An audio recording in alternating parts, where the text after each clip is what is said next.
Today we're bringing classics into the modern day through art and romance. We're gonna get a little creative. I'm really exposing myself here, really exposing my process, but I'm a firm believer in you only get better if you keep doing the thing. And you gotta keep doing the thing even when it's frustrating that your skills aren't where you want them to be. I know designing a book cover is no easy feat, so bear with me and let's have a little fun.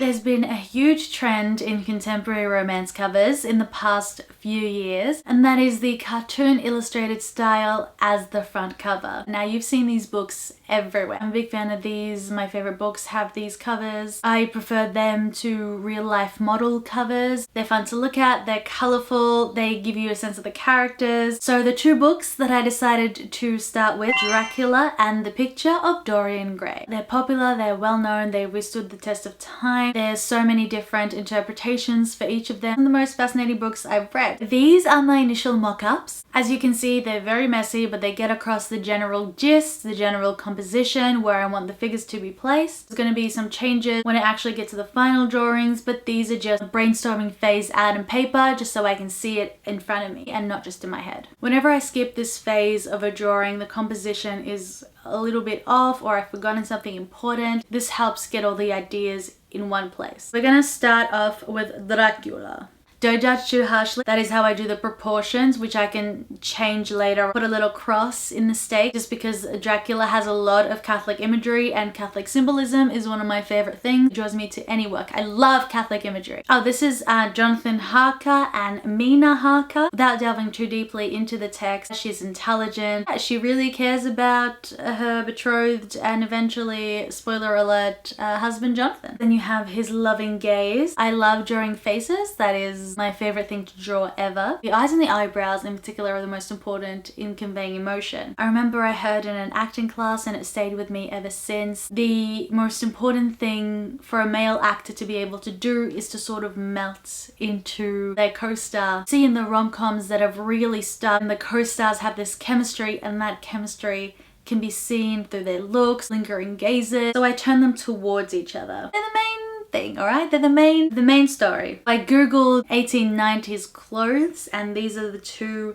that really stood out to me. I loved her dress and I wanted to include that layering because there's so many layers to this text, depending on the framework you interpret it with. Most importantly, I wanted to cover the neck. A couple that slays together, stays together.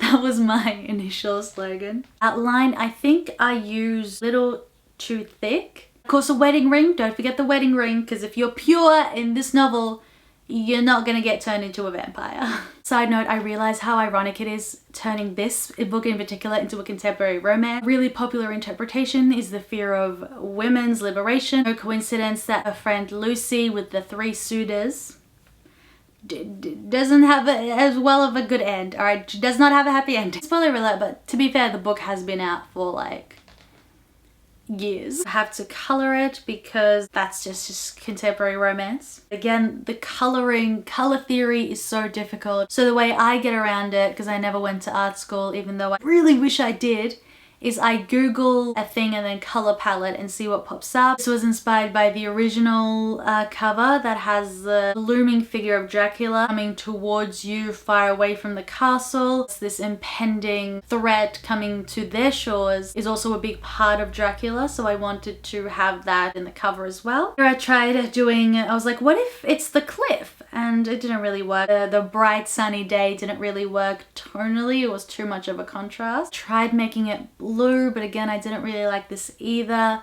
So I kept it to the original blood red, all right? It's Dracula, it's vampires. I know it's not the happy, bright color beach reads, but you still have to take into consideration the original text, as well as bringing it into the different genre. So I decided to stay with the blood red. Also, her earrings, a little drop of blood. Little details. I got to here and I realized there was something missing, and I noticed how in other contemporary novels there's like little objects or places to describe the story, like there's sometimes a cityscape in the background, and I wanted to include that. The moon, and then the Dracula's castle.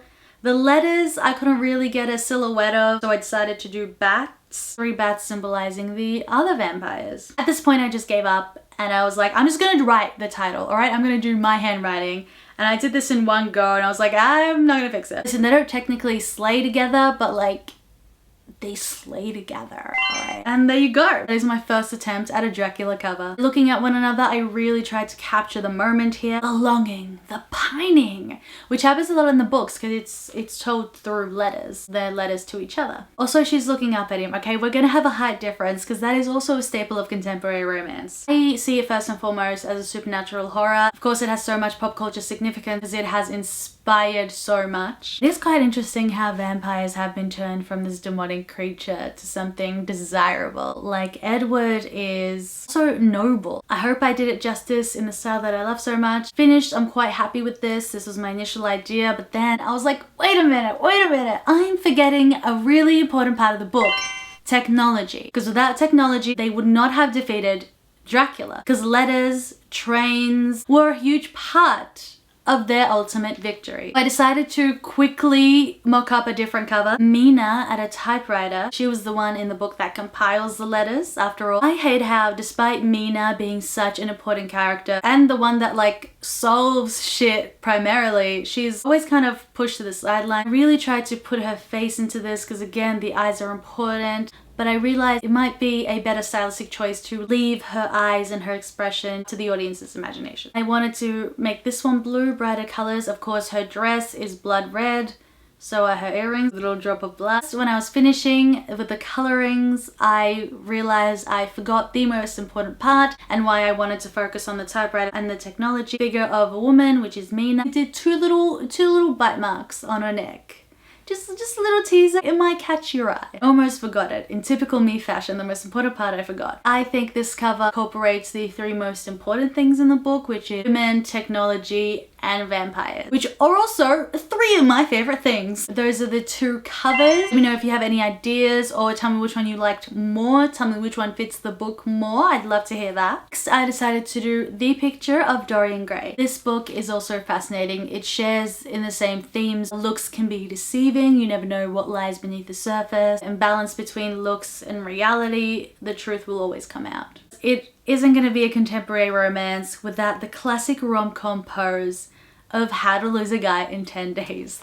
He's gonna pose with his portrait like that, because that is who I am as a person. That's what inspires me artistically. Dorian's afraid of aging and losing his beauty, which is why he initially makes that prayer, that bargain. So I wanted to take aging to its maximum by incorporating things like decay and rot. He's leaning towards the portrait. The portrait, I don't know if I want to have the portrait leaning towards him or not. It might be funny, but again, I don't want to go for funny. There has to be a fireplace. The motif, is it motif? Being conscious of the fact that how someone looks does not equate to their morality is so important. I wanted to stick with the purple and green theme. It also symbolizes decay and rot. Zombies.